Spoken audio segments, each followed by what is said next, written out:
My name's Paul Sinclair and I'm a writer and researcher from East Yorkshire here in the United Kingdom. Not a researcher of UFOs, not a researcher of cryptids, spirits, poltergeist, multi-phenomena research, because ultimately all of this is linked, in my opinion. Tell me, how are cryptic, paranormal, UFOs all linked together? They're definitely linked by location, for starters, because a lot of the places where the cryptid type creatures are seen, you've got light form phenomena, you've got UFO reports. All manner of strange phenomena are reported in these areas as what we call high strangeness. And a lot of them are seen also around ancient earthworks. So what does that tell us? In my opinion, early man knew the significance of these locations and placed there people of great importance in burial mounds, tumuli, because of that. I'm not saying that I'm right in everything I'm saying, but these are just the opinions that I've formed. You know, and the cryptid phenomena, something I'd have never even been interested in several years ago. But due to writing the books and the volume of reports that's come in over the years, you can't deny it, you can't ignore it, just because some people, probably out of all of the subjects of unexplained phenomena, the cryptid phenomena is the most hard to get your head around. You know, with the latest congressional hearings, we've got men of importance talking about what they've seen, what they've experienced, what they've been told. And it's put the UFO/UAP subject on the map, on mainstream, because we've been edging towards it for many, many years. But I still think things like the abduction phenomena are going to be maybe a decade behind that. But the more people talk, the more people come forward, the more, you know, this door is opening. So describe cryptic, what does that mean? Cryptid, it's an unidentified creature. Is it something that has evaded detection? And you would think to yourself, all right, let's go to Alaska, let's go to some giant wilderness within the world, some forest wilderness where there's miles and miles of it. Yeah, well, perhaps we could have some unknown animal. But not in the UK. We're a little postage stamp sized area, and yet we're getting people talking about seeing things akin to what people would call a Bigfoot, or of all things, a werewolf. And when we go back in time, back into the annals of folklore, we also find out that they're documented in ancient texts. And where are they documented? In the same locations that we're looking today. Are they real? That's the big question. We've got to define what is the real. My belief is, and I've spoken to quite a few Native American Indians who believe that things like the skinwalker are beings, what would we call them? Animals that are coming through, and they've got the ability to be in our sphere of existence and another, and that's their ability to come through.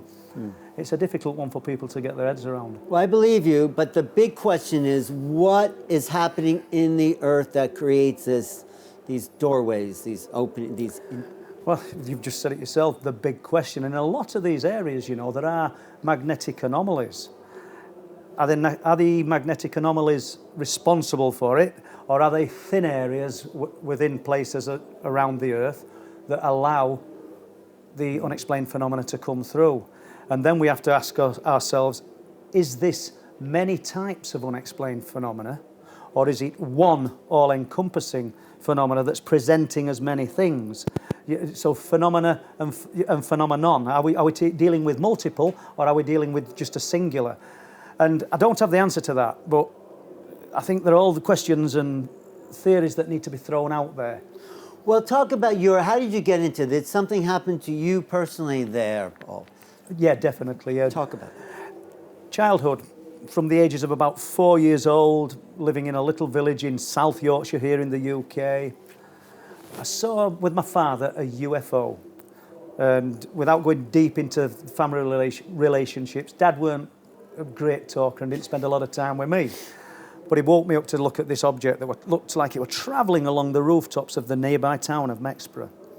Now, I believe, and I wrote about it in a chapter in the first book called The Intermind Connection, I were enthralled by what I was looking at. A little boy's not going to keep a diary, but I remember it like it were yesterday. And I believe that there was some kind of connection there. And that was the catalyst, because after that, and I don't know whether it was a week after, a month after, or sometime after that, woke in my bedroom looking at the curtains in the night, and I can see eyes in the curtains. 4 sets of big black eyes. Little boy, I've no life experience, but in the back field where we lived, there was a herd of cattle. They looked as big as Frisian cows' eyes. And I'm watching them coming in and out of focus. Not frightened, more like a rabbit caught in the headlights. I'm sort of confused. And then suddenly, they're around me in the bedroom. Either side of the bed, and then I'm frightened because I can't move. Only thing that's absorbing anything are my eyes. Don't have a memory after that of what happened. But these cameos of events go all the way through my life. Stopping at 14 and then restarting at 31. When myself and my wife and our 4 girls moved to East Yorkshire. And we bought a property there, huge Victorian house, and it started instantly. It was almost as though everything were pre-mapped out, and it started instantly. Family members then were getting drawn into it. Not on the level that I was, and I don't think I'm anything special, but the reason I've singled myself out, because back from 93 to 98, I was visiting the doctors and the hospital regularly with every 3 to 6 months with punch hole lesions that were appearing on my body.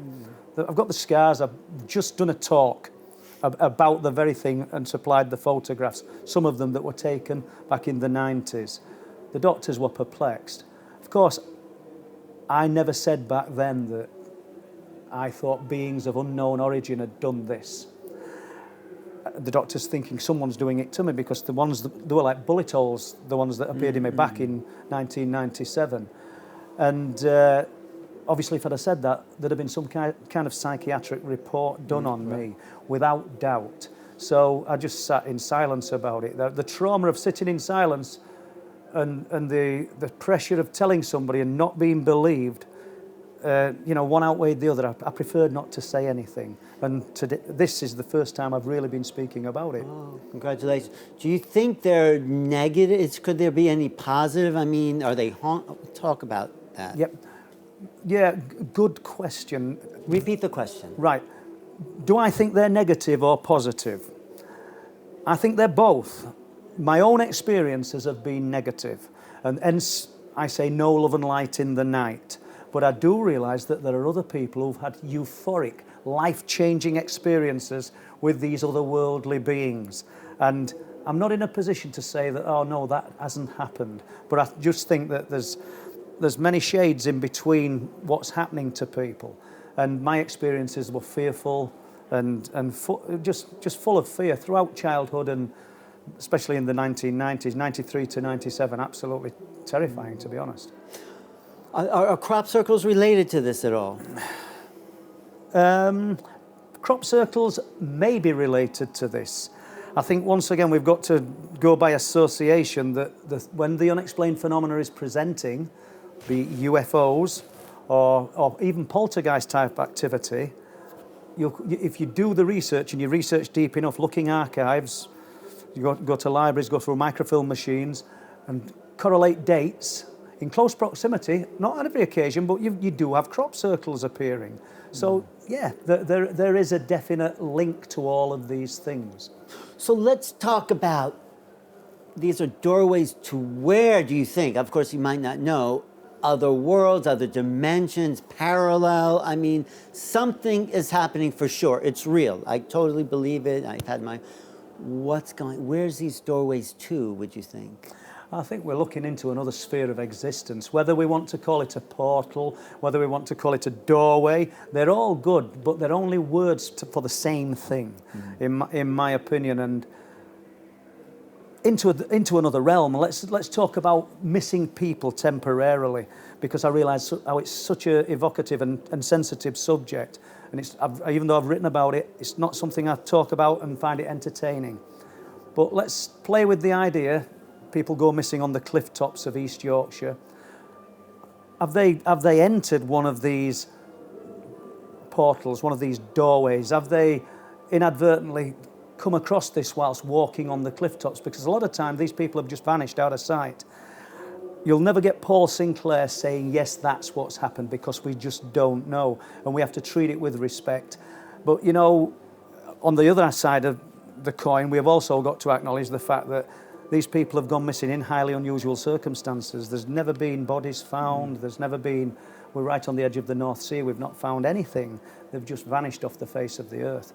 And is it coincidence that they're vanishing in an area where other things of a highly unusual nature are taking place? Well, it's interesting about you, because it happened when you were a child, now it's happening now. Are there certain people you feel attract this or drawn there? Another good question. Are certain people attracted to this or drawn there? Perhaps by virtue of the fact that what I said in childhood at 4 years old, looking at this sphere of light rolling across the rooftops of the town of Mexborough a mile away, and I think that when you look at the phenomena looks back at you. Granted, they may follow a bloodline, they may follow a family lineage, but in my experience, from what I learnt off my parents, that wasn't the case. But I do believe, hence the chapter in the book 1, the intermind connection. Focus. I suppose it's almost like looking at things of an occult nature, and you concentrate on a Ouija board. And I'm not advocating people do that, but you concentrate on it. It's that concentrated energy that makes this happen in some instances. So you concentrate on the phenomena, and the phenomena reacts back. And I don't know whether that's answered your question. No, it does. It means people who focus on the occult draw that to them. Possibly. And so what's happening now for you? Have you shifted as part of your awakening? As fast as I think I've got some kind of hold on this, I've lost it, because it's changing, it's adapting, it's almost chameleon-like, this phenomena. That's why I said, is it the all-encompassing mind, a hive mind that's adapting? Because if we go back to the 1980s, 70s, 60s, we'll look at the UFO phenomena, and people were seeing things different to what they're seeing today. So all of those people were either telling us untruths, or the phenomena's adapted, and now we're seeing things slightly different. We're not seeing the nuts and bolts flying saucers that people tended to see in the 50s and 60s. We're seeing more exotic things, and we're talking about what I term the ILFs, the intelligent light forms, and spheres of light, and people talking about structured craft behind these spheres of light. I don't know where it starts and where it ends. Do you think you've shifted, you personally, Paul, as a result of this? Has something awakened in you? Definitely, and I'm definitely awakened to the fact that this phenomena is all-seeing and all-knowing, and it's just all around us. We're just learning all of the time, and you might look into a particular genre of unexplained phenomena that you've not looked at before, and suddenly, for want of a better word, the phenomena's looking back at you. You're connecting with something and finding things out. I do believe that's how it's working. I think the phenomena is all-seeing and all-knowing. What does it say about who we are as human beings? You feel this, I think what you're saying, there's more to us as human beings, actually. Much more. It kind of makes you wonder, without sounding too macabre, what is there for us after we leave this mortal coil, and it's I suppose as we get older, it's something we think about even more, and the phenomena that we're craving information about, is it waiting at the other side after this life? And I realise to some people who don't want to think that far in advance, and perhaps we don't need to know this information, perhaps there's a very good reason why we're all constantly searching for the truth of what this is, and we're not allowed, because it could be something that's waiting for us at the other side of this life. Or it could be something that's opening to us now. There are psychics and intuitives that can see into those realms. Yeah, without a doubt. And maybe we're expanding as human beings. Yeah, I would go along with that. Yeah, I cannot see why that is not possible. And, I think all of us have that ability. It probably needs nurturing, and some of us are more genetically gifted. Genetics, is that the word for it? But we're more gifted at seeing and perceiving things than others. And in this new age that we're all living in, perhaps we're all, like, as you've just said correctly, perhaps we're all opening up and seeing these things more. And I'm more open to the prospect of meditation, concentrated effort on evoking situations and phenomena, and perhaps, I don't know, 20, 30 years ago, researchers wouldn't have, not all of them, but some of them wouldn't have gone down that road. But I think we're all looking for other alternatives to connect with the phenomena. Well, that's good you say that, because how can we use this as a tool and have a positive experience, even though people are freaked out, this isn't supposed to happen? Is it possible we can use this, you yourself, as a positive tool for other people?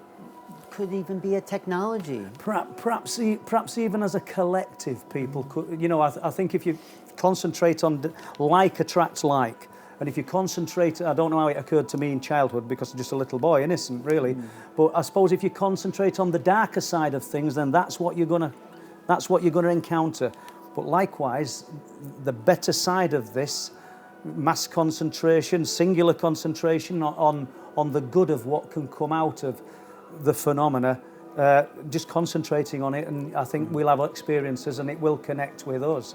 You know, we talk about AI, and I've recently started thinking to myself, is AI the vessel for unexplained phenomena? Has AI been waiting for mankind to reach this stage in its evolution to create AI for the unexplained phenomena and the AI to become one? So AI, essentially, the vessel for unexplained phenomena. So AI wouldn't actually mean artificial intelligence. It would mean an intelligence that's waiting for us to meet it. Yes, I would agree with that. Yes, AI is waiting for the intelligence for us to meet it. So do you think you can organize a group and take people there and put out positive? Is this something you want to do? Bring people? We do that now. I spend a lot of time on the clifftops of eastern North Yorkshire, sheer 300 to 400 foot cliffs that look out onto the North Sea, where these, what I've called the light forms, these spheres of bright orange light, which don't fly from anywhere, they just appear, sometimes as one and then punch into multiples of 4s and 5s. You find that when you take people out with you, not on every occasion, you could probably go for 6 months and see nothing, but occasionally you'll take a group of individuals out and this phenomena presents prolifically over the period of one night and then switches off. You don't see it again, but I think it's the concentrated effort or intent from the people involved that are creating this effect and getting this to come through. How do you feel when those lights appear to you? Oh, it's marvellous. It's fabulous. A, because you're actually wanting to prove to the other people that what you've been speaking about is actually real. But B, because you realise there is an intelligence to them. There is some kind of connection that's there. You know, back in 2020, I was with a guy on the Clifftops, Lee Hayward, and set cameras up, expensive cameras on the Clifftops, trying to film these lights. Turned round and spoke to Lee, a guy who was a skeptic, I might add. He'd come up there wanting to give me an explanation for these things. And there's a light in the field with us, and I've never seen anything like it. In Lee's words, the influence that the light gave was as big as a Volkswagen Beetle. So a huge orange sphere, and as I'm pulling the camera around to film it, I've not even got the camera on, it's imploding and it's gone. And it's fabulous. And I don't even know if I'm allowed to say this, but the cameraman who sat behind you now has been onto the Clifftops, never seen anything before, and he went with a friend of mine, Chris Turner, and the same thing happened. And we got this presentation of these unexplained lights out at sea and around us for that night. Now, me personally, I think that is because we took these people up, and I'd been speaking about it with passion, and these people weren't closed-minded. The guy, Chris Turner, I know we're not going to show him on film, but he'd never seen anything. Never seen anything. The cameraman had not seen anything. Yeah. 30 years. And the lights presented. So what did that skeptic say after he saw all that? Absolutely blown away. Absolutely blown away by what he'd seen. And yeah, so fabulous experience. So I think it's the intent and the concentrated focus of the mind that can actually evoke these things. So he is blown away but what happens to him after? What happens to his world, his belief system, do you feel, to those people that are blown away? Well, I should imagine in some instances they're just going to close down and not talk about it, because some people go to these locations or experience these things and my mind's already made up and I'm not going to change it, and I just don't want to talk about it. In the case of Lee, he went back up there on his own. He's looked by himself since to try and see if he can experience this. And we've been out lots of times since. It's not happened, but it changes a person. What's possible for human beings, you feel? Not just based on that experience, but everything you've experienced. What can we become as a planetary civilization that doesn't seem possible right now because of those experiences? Because of those experiences and what's possible for us as human beings, because of the experiences that I've had and other people have had, it's probably limitless, but it takes concentrated effort, and it's probably going to take a big shift in humankind to actually move to what I've just said. And I don't know, we're probably still a few years away from that, just like when we talked about the congressional hearings, and it's opened the door for the UAP/UFO phenomena. And it definitely has, and it's thrown it out to the populace at large. The consciousness, that will come, but everything has a time and a place, and I don't believe that this doesn't have a place. I just believe that we need the acceptance from the populace at large about the UFO/UAP phenomena, and then all the other doors will slowly start to open, and some will be a lot further down the line than the others, such as the cryptids and other things, because people just can't get their heads around a lot of this, what we're talking about. So what do you recommend to people who really want to have an experience? If you want a positive experience, what I recommend is that you get out to these locations. Pick a location where people talk about things of high strangeness. It doesn't mean that you're going to see something, but there's a higher probability. Just get out there, go with good intent, put some good thoughts out there, observe, ultra vigilant, close your eyes, meditate, however and whatever it takes to get you to the place you want to be, and you just possibly could experience unexplained phenomena. Is there a map in England and the UK of some of these? There is. There's a map. If anybody wanted to obviously Google Earth, you can find these locations of Bempton and Speeton and the North Yorkshire Moors National Park, which is 525 miles of forest and moorland where all manner of unexplained phenomena are presenting. Everything, the full spectrum of unexplained phenomena. That's why I say, as researchers, none of us should stigmatize ourselves and pigeonhole ourselves in a box that says I'm a UFO researcher, not a cryptid researcher. I don't look into poltergeist activity, because it's all there. All the ingredients are there to say that all of this is linked. You think there's something particularly unusual about England, the UK, as opposed to other countries and lands? No, I don't think there's anything special about the United Kingdom as opposed to other countries and lands. The special areas of significance all around the world, you know, you've heard, everybody's familiar with Skinwalker Ranch. Yeah. There's the Hoyabaku Forest. There's the area that I research now that's becoming very well known, which is Bempton and Speeton. But there's places all over the world, and there'll be little known places that just don't have the footfall or the people that are investing the time and the research that are just as active. Getting back to like the people that disappear, where do you think they go? Has anyone ever? It would be pure speculation to say that I think that they've been taken by the phenomena. Yeah. And it would be unfair on the families involved to say that. All I would say is that these people have gone missing in areas where things of highly unusual, unexplained phenomena are presenting. And they've gone missing and they've vanished off the face of the earth.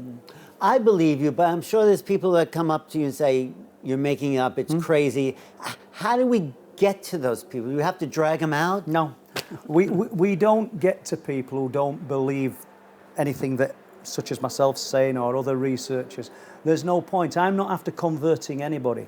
I'm telling the truth about what I've heard, what I've been told, what I've experienced. It's up to the individual whether they want to believe it or not. And you know, you don't have to be rude to these people. Likewise, there's the common saying, seeing is believing. So I can actually relate to some of these people, providing they're not being outright rude. If they say, I don't believe you, I'll believe it if I see it myself. what can I say? It's a given that people do say that. How do you think your life would have been if you didn't have that experience at 14 and the recent experiences? What would you be like? Hard to say. I mean, I may well have followed that path anyway, but or I could have just left school like I did at 16, become a carpenter, knocking nails in wood, and just gone through mundane jobs, job to job, bringing my family up and just going through life. I don't know. I just feel like there's a massive portion of life here that the vast populace at large have never ever contemplated tapping into, and it's exciting. It's a strange realm that we're looking into. So your life has become more exciting because you somehow had these experiences that most people don't have. During childhood, the experiences were terrifying. When I got to 31, up until 1993 to 98, that's when all the wounds were appearing on my body and occurring. That were frightening. But since then, when it's all simmered down, it's almost every day is almost an adventure. It's absolutely fabulous, because I've got so many people writing to me, emailing me and phoning me up with reports of the unexplained and their own experiences, and it's brilliant looking into them. And the witness is paramount all the time. You've got to put the witness over in a good light, no matter what. And obviously, if you think the witness is maybe telling untruths, you just slowly walk away. But if you think you've got a good report that's come through, then the witness is paramount, and you must put them over in a good light. Are you collecting all these correspondence? Oh yes, I've written 5 books. So the truth proof books. Well, there's 1 to 4, and then the Night People, which is about my own experiences. And there's enough information to write another 2. But I'm 60 years old. At the moment, I'm getting into forests with gamekeepers. I'm going out with trawlermen, lifeboatmen. I get all over the place, tapping into the wealth of knowledge that they've got about unexplained phenomena that they're not interested in, but they've been fortunate or unfortunate to have encountered. And I'm collecting those stories. So while I'm still fit and able, that's what I'm doing. There's plenty of time to write books. Is there some quality when someone comes up to you with a story, and I mean, it's not very often people feel like they're making it up, but how do you know when it's real for you and not? Well, in some instances, sheer emotion. Sheer emotion. I mean, we've spoken to people whilst making our documentary Wolflands, and the witnesses have come to me and been crying, broke down crying, because they've had nowhere to turn to or anybody to talk to about what they've seen and experienced. And you kind of get a feel then that you're being told the truth. There's some truth to what this man or woman is saying. Is there anybody who's ever come and made up a story for you? Yes. Really? Why? I don't know. I don't know what someone would have to gain from making up an account, but it happens. How'd you know? You just get flaws in the story, little flaws in the story. There was one story, we'll go to the cryptid phenomena, where a driver claimed that this thing crossed the road on the right-hand side of the road, and when we got him out in the car and he went through the sequence of events, it was on the left-hand side of the road. So just little telltale signs that something might not be quite right. What do you feel like we're really being pulled into as a human civilization? We're definitely being pulled into the technology. Technology is the new world. Do you know? Let's face it. And as a species, the human being, we're creating this technology, but something's leading us. I mean, we hear about the advances in technology, sudden surges in technology, and people talk about it being these other intelligences, the aliens that have given us this information. Is there an end game to what they're giving us? That's the thing. And is AI the end game? I mean, I could be very wrong, but I just get the feeling that this phenomena or phenomenon, whether there's multiple or singular, has been waiting for mankind to reach this point where the AI could create itself. It could create an image of a human within technology, and then this intelligence could implant itself into the AI, or AI is already the intelligence. It's a real difficult one for me to get my head around, but... Or maybe the end game is meeting ourselves, having created these simulations. Yeah, exactly. I mean, we could be meeting ourselves from the future at some point in time. I don't know. It is leading us from the autonomy, everything's designed for us to do less. Let's face it. If we go to it's a good thing, isn't it? Not necessarily. I mean, we're losing the ability. We're losing the ability in some instances to walk. We know that technology is helping some people walk, but more and more you see elderly people, and I hope we're going in the right direction with this, but using mobility scooters when perhaps they could have walked for a lot longer. There's so many things that advanced technology is taking away the ability of us as humans. And then if we look at the physiological makeup of the alien, and I need to say alien loosely because I don't necessarily subscribe to the idea that they're from outer space. They're here. So we take away, let's look at the anatomy of the alien. You don't really see any muscularity. They're almost like they're made of plasticine. The only large thing on these things is the head. We assume it's containing a large, well-functioning brain. But they're not using their arms for much, are they? Because there doesn't look to be enough strength in their arms to do much. So are we looking at something that, are they actually us in the future? Has anybody considered that?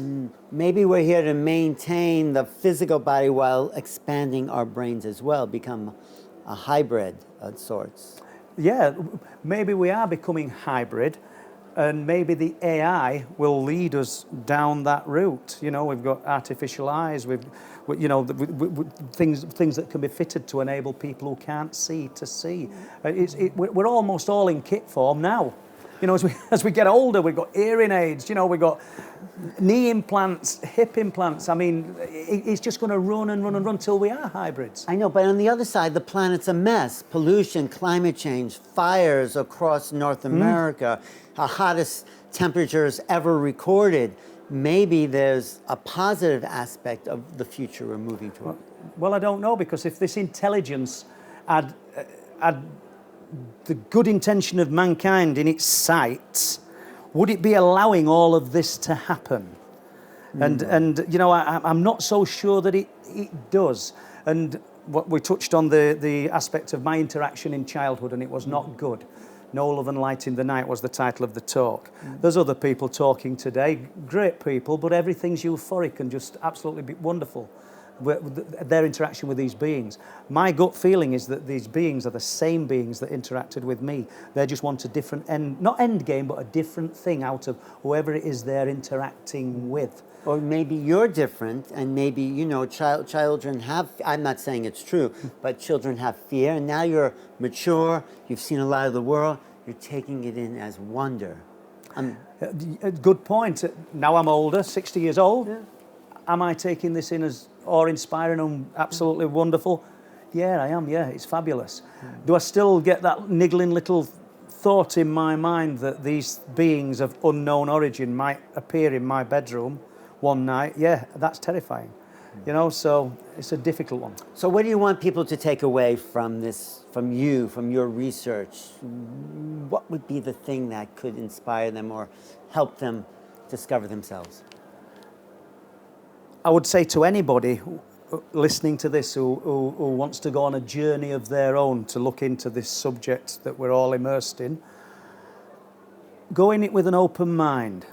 Don't go in it with a fixed mindset that says that, I'm only going to believe into the UFO side and I want a structured craft.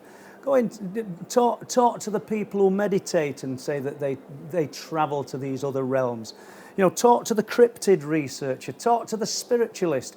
Everybody, because it's a multi-phenomena adventure or a multi-phenomena subject that we're all immersed in. So go into it with an open mind and take something from everybody, because ultimately all of this is linked. Well, it's very exciting for me to hear you talk, and I think you're an inspiration. Thank you. Thank you very much.